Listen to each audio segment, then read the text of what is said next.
15 ఏళ్ళు కేటీఆర్ మీద అలుపెరగని పోరాటం చేస్తున్న మీకు, కాంగ్రెస్ అధిష్టానం గుర్తించి త్వరలో మీకు ఎమ్మెల్సీ సీట్ ఇస్తుందనేది ఒక ప్రచారం జరుగుంది. నిజమేనా? ఇప్పుడు నేను సన్యాసిని కాదు. ముందే చెప్పింది నేను. నేను ఆశావాహుడిని. కాంగ్రెస్ పార్టీ ఇస్తుందని నేను ఆశిస్తున్నా. ఎందుకంటే కేటీఆర్ దగ్గర నేను ఇంచుమించు 20 సంవత్సరాల నుంచి పోరాటం చేస్తున్నా.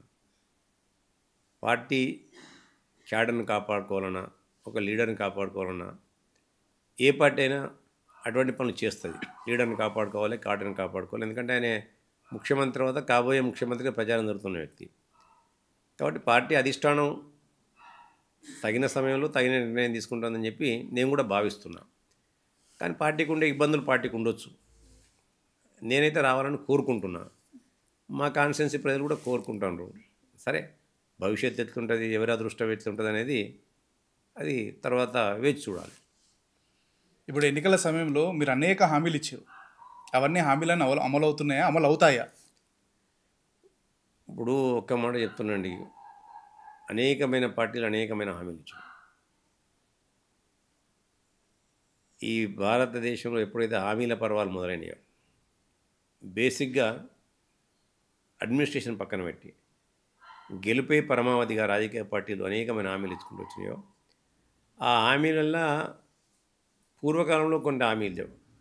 ఎన్ని ఇస్తే అంత 170%, 80%, 90% అయ్యేటి. చాలా పార్టీలు చాలా మటుకు అమలు కాని హామీలే ఇస్తాయి.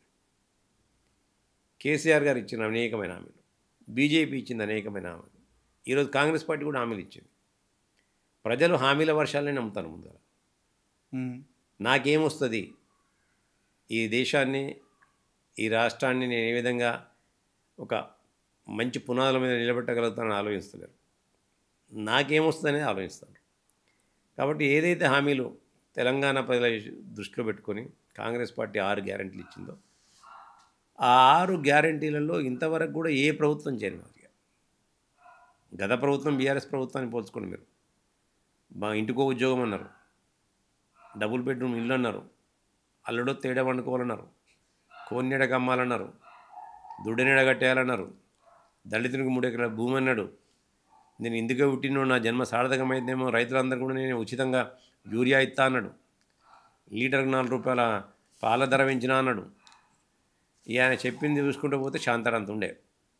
దళిత బంధు అన్నాడు, బీసీ బంధు అన్నాడు, గిరిజన బంధు అన్నాడు, 12% రిజర్వేషన్ ముస్లిమ్స్కి అన్నాడు, 12% రిజర్వేషన్ గిరిజన సోదరులకు అన్నాడు, లంబాడ సోదరులకు. ఇవన్నీ కూడా ఆ హామీలన్నీ కూడా అటకెక్కిపోయినాయి. ఆ హామీల వర్షంలో అందరు తడిసి ముద్దైపోయారు. కానీ ఎక్కడేం లేదు ఇవాళ. కానీ అదే రేవంత్ రెడ్డి గారు 6 గ్యారెంటీలు ఇచ్చారు.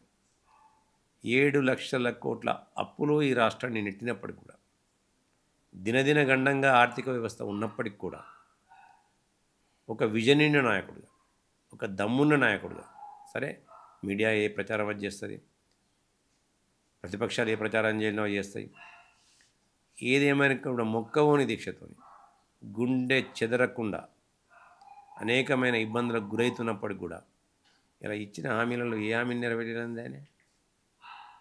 మహిళలకు ఉచిత బస్సు ప్రయాణం నెరవేర్చిండా, నెరవేర్చలేదా? 200 యూనిట్ల కరెంటు ఫ్రీ అని ఇచ్చిండా లేదా? 500 రూపాయలకే గ్యాస్ సిలిండర్ అని ఇచ్చిండా లేదా? ఇలా రైతు రుణమాఫీ అన్నాడు, 2 లక్షల రూపాయల రుణమాఫీ అన్నాడు, చేసిండా చేయలేదా? కొన్ని మిస్టేక్స్ జరగవచ్చు అందులో, నేను జరగలేదని నేను కూడా అంటలేదు. కొన్ని మిస్టేక్స్ అక్కడక్కడ జరిగి ఉండొచ్చు, కొంతమందికి రాకపోయి ఉండొచ్చు. అది రేవంత్ రెడ్డి గారు ఇవ్వకమన్నట్టు కాదు కదా. అది అక్కడ జరిగిన తప్పిదాలు అవి రాకుంటుండే. కొన్ని బ్యాంకు ఖాతాలలో, ఆధార్ కార్డు తప్పులో, ఇటువంటి వాళ్ళలో ఉండి రుణం నీ పేరు మీద తీసుకొని మళ్ళీ మా ల్యాండ్ ఇంకోళ్ళ పేరు మీద ట్రాన్స్ఫర్ అవుతాను. మా ప్రాంతంలో ఎక్కువ మంది మస్కట్ దుబాయ్ పోతారు, వలసలకి పోతారు. వాళ్ళకి ఇటువంటివి ఉండొచ్చు. ఊరికి 2 3 4 ఉండొచ్చు. దాన్ని భూతద్దంలో పెట్టి చూస్తా అని చెప్తే, నువ్వు రుణమాఫీ చేస్తా అని చెప్పినావు 2 సార్లు, ఏ విడతలన్నా చేసినావా? ఎప్పుడు కూడా సగమే కదా. నువ్వు ఇత్తన్న రైతు బంధు కూడా మేమే కట్టినాం కదా. రైతు రుణమాఫీ చేసిండు. ఇలా రైతు భరోసా కార్యక్రమం ఇచ్చిండు.